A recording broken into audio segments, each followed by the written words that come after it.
ಪೀಡಿತ ಜಿಲ್ಲೆಗಳಿಗೆ ಸಂಬಂಧಪಟ್ಟ ಯಾವಾಗ ವರದಿ ಲೈಕ್ ನಾವು ಜಿಲ್ಲಾಧಿಕಾರಿಗಳಿಗೆಲ್ಲ ಬರೆದಿದ್ದೇವೆ. ನಾವು ಈಗ ಗ್ರೌಂಡ್ ಟ್ರೂತಿಂಗ್ ಮಾಡಬೇಕು ಅಂದ್ರೆ ಎಲ್ಲ ತಾಲೂಕುಗಳು ಎಲ್ಲಿ ಬರ ಇದೆ ಅನ್ನೋ ಫ್ಯಾಕ್ಚುಯಲ್ಸ್ ಏನಿದೆ ಅನ್ನೋದನ್ನ ಅವರು ಗ್ರೌಂಡ್ ಟ್ರೂತಿಂಗ್ ಮಾಡಿ ಅಂತೇಳಿ ಆದೇಶ ಮಾಡ್ತಾ ಇದ್ದೀವಿ. ಅದಾದ್ಮೇಲೆ ಗೊತ್ತಾಗುತ್ತೆ ಯಾವ ತಾಲೂಕಿನಲ್ಲಿ.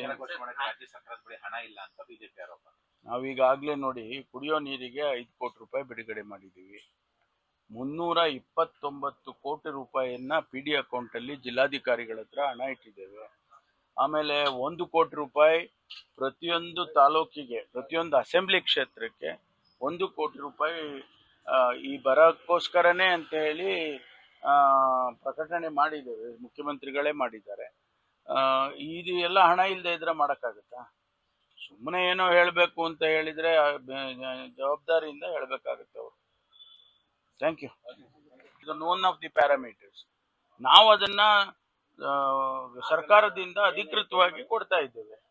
ಅದರಲ್ಲಿ ಏನು ತಪ್ಪು ಇದೆ ಅಂತ ಹೇಳಿ ನನಗೇನು ಅನಿಸಿಲ್ಲ. We are not stepping into the government of India's powers. SIR ಗೆ PRC ಯಾವ ತರ ಅನುಕೂಲ ಮಾಡಿಕೊಡುತ್ತೆ ಸರ್? ಅಲ್ಲ, ಈಗ ಅವರು 13ರಲ್ಲಿ ಒಂದು ಕೇಳಿದಾರಲ್ವಾ, ಈಗ ಕೆಲವರಿಗೆ ಇರೋದಿಲ್ಲ, ಎಲ್ಲರಿಗೂ ಹೆಚ್ಚಿನ ಅಂಶ, ಎಲ್ಲರಿಗೂ ಈಗ 2002 ವೋಟರ್ ಲಿಸ್ಟ್ದು ಇದೆಲ್ಲ ಹೇಳಿ ಏನು ಕೇಳಿದ್ದಾರೆ, ಅದೆಲ್ಲ ಹೆಚ್ಚು ಕಡಿಮೆ ಎಲ್ಲರಿಗೂ ಮೋರ್ ದನ್ 50-60% ಇರುತ್ತೆ. ಯಾರೋ ಕೆಲವರಿಗೆ ಪರ್ಮನೆಂಟ್ ರೆಸಿಡೆನ್ಸಿ ಇರೋದಿಲ್ಲ, ಅಂಥವರಿಗೆ ಅನುಕೂಲ ಆಗುತ್ತೆ ಅನ್ನೋದು.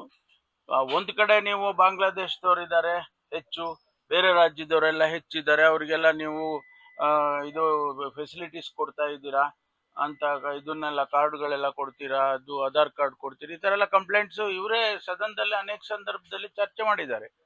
ನಾನೇ ಗೃಹ ಸಚಿವನಾಗಿ ಅನೇಕ ಬಾರಿ ಉತ್ತರ ಕೊಟ್ಟಿದ್ದೇನೆ. ಎಷ್ಟು ಜನ ಬಾಂಗ್ಲಾದೇಶೀಸ್ ಇದ್ದಾರೆ, ಹೊರಗಡೆಯವರು ಎಷ್ಟು ಜನ ಇದ್ದಾರೆ, ಇದ್ರ ಬಗ್ಗೆ ಎಲ್ಲ. ನಾವು ಇದನ್ನು ಅಧಿಕೃತ ಮಾಡಿದ್ರೆ 10 ವರ್ಷ ಈಗ ರಾಜ್ಯದಲ್ಲಿ ಇದ್ದಾರೆ ಅಂತ ಏನಾದರೂ ಕೂಡ ಡಾಕ್ಯುಮೆಂಟೇಶನ್ ಸಿಕ್ಕಿದ್ರೆ ಅವ್ರಿಗೆ ಕೊಡ್ತೀವಿ. ಯಾರಿಗೆ ಸಿಗೋದಿಲ್ಲ ಅವರಿಗೆ ಸಿಗೋದಿಲ್ಲ ಅಲ್ವಾ. ಈಗ ಬಾಂಗ್ಲಾದೇಶದವ್ರಿಗೆ ನಾವು ಏನು ಕೊಡೋಕ್ಕಾಗೋದಿಲ್ಲ. ಅವಾಗ ಅವ್ರಿಗೆ ಗೊತ್ತಾಗುತ್ತೆ ನಮಗೆ ಯಾರು ಅಧಿಕೃತ ಹೋಗ್ತಾ ಇದೆ ರಾಜ್ಯ ಸರ್ಕಾರ ಅಂತ ಅವರ ಆರೋಪ. ಆ ರೀತಿ ಏನಿಲ್ಲ. ನಾವು within the framework of the law ನಾವು